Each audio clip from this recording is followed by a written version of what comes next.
we can talk about normal things.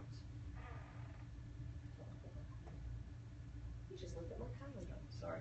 I told him not to. Thought we were ready, guys. Sorry. Okay, I'm Lieutenant Justin Newsom with Austin Police Department, Violent Crimes. We're here today to talk about murder number 14, which happened this past Friday, July 1st at approximately 11 a.m. In the 900 block of Montopolis, officers were dispatched to a stabbing that had just occurred. Upon arrival, they discovered a victim identified as Joseph Anthony LaPasso, 25 years old. The suspect in the case was identified as 18-year-old Stephen Johns, who had fled the scene. LaPasso was transported to Brackenridge Hospital by Austin Travis County EMS, where he was pronounced deceased at 11:48 a.m. Responding officers located Mr. Johns at his residence nearby and took him into custody. Mr. Johns was brought down here to the homicide unit where he was interviewed.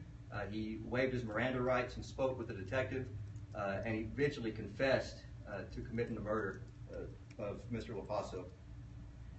Witnesses that were at the scene and cooperative were interviewed and stated that Mr. Johns was seen walking down Montopolis yelling at cars, raising his hands in an aggressive manner as if to taunt the drivers.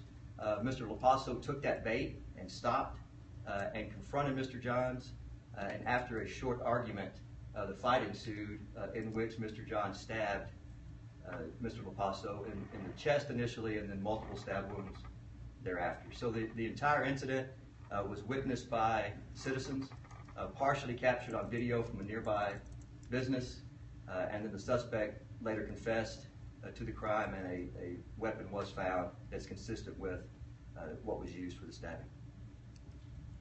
Any questions? So this is basically road, and look at them whenever you answer, a form of road rage? Because he's driving and he, just passing by. It's really not considered road rage because that's more, two motorists against each other. But it's just a case of an aggressive person who may or may not have been high on the substance. We have varying reports on that. That was taunting drivers. And so the message here is that if you don't know a person, if you have no interaction with them, there's no reason to stop, then just keep driving. Had he kept driving that day, he'd still be alive right now. He chose to stop for whatever reason to confront Mr. Johns about his behavior, which led to his death. Was he alone in the car? He was alone in the car. How old was he? He was 25. And the kid who stabbed him was 18. 18. I love your last one that you said, if you have all that extra energy, we have lots of things for you to do. There's plenty of things to do other than, confronting cars as you're walking down the street, picking fights with people that you don't even know. Only bad things can happen from that. And so there's plenty of other options to get rid of your energy. Anybody who's covered this beat in a Texas summer knows that people just have a tendency to, literally the heat makes you do crazy things, or it just seems like the heat has an impact, physical impact on people. Can you speak any to generically, if you're out in the heat all day, take the time to cool off, literally cool off. Well, whether or not this had anything to do with the heat, it's a fact that when summer does come around, we get busier. There's more people out moving around. There's more to do in the summer. So just the very aspect of, more citizens moving about the town leads to an increase in crime pretty much every summer. Why is his bond so high? Bonds are interesting. It really just depends on the judge and their propensity to give certain bonds based on the conduct of a person or their previous record. I don't recall Mr. John's past record. I don't know if that played an impact into it or not, but probably just the violence of this attack is what led to it being so high. And you don't recall his record if y'all have any previous engagement with him? He does have previous involvement, but I don't recall what it is. So it was a pretty violent crime for just someone out on the street yelling at cars, and then because stabbing multiple times is... Yeah, it's very violent. And as everyone knows, most crime and most people are victimized by someone they know.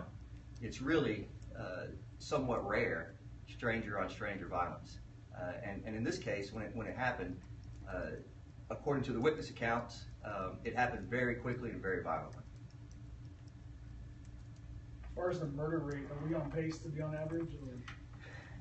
Yeah, I think this time last year we were maybe 1 or 2 down from here. So we averaged between 25 and 30 a year, and we're at 14 in July. So we're on average. We've had this spike in the last month, but that's typical also, where we won't have hardly any murders for a couple of months, and then we have several in a month, and that's what we're experiencing right now.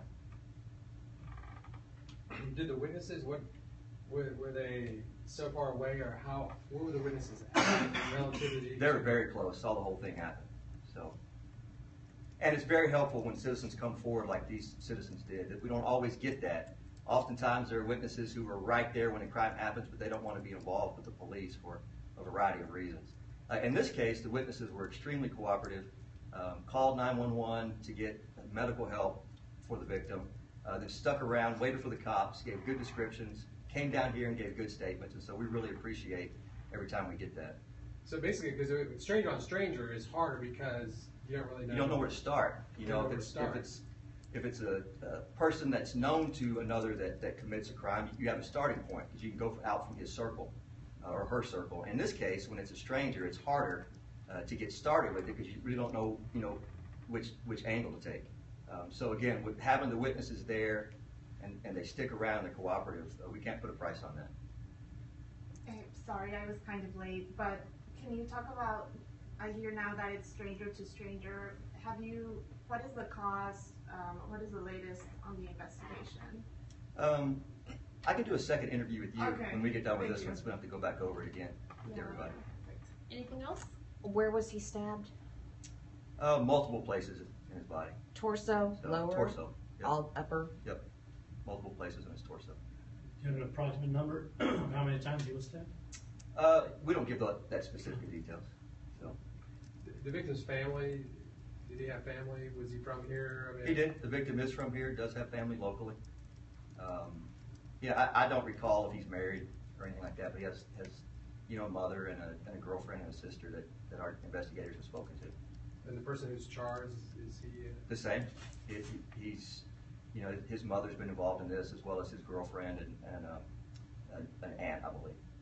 You said you haven't done or gotten toxicology report to know any drugs in his system. How about a history of mental? Actually, we don't even take blood or do toxicology on suspects to see what they may be on, because it doesn't, intoxication is no defense to prosecution. So we don't typically do that for suspects, And as far as his mental state goes, I don't know what it is, but even if I did, I couldn't really talk about it. It's more of a medical issue, and I wouldn't be allowed to release that. Last question? Does anyone else? I don't want to take it. Suspect, did he seem at all remorseful? At times, yes. And so, with a lot of suspects, their emotions vary, when they're being interviewed for an extended period of time. And so, he was kind of all over the place with his emotions when he was here. Thank you. Thank you. Thanks. Did you say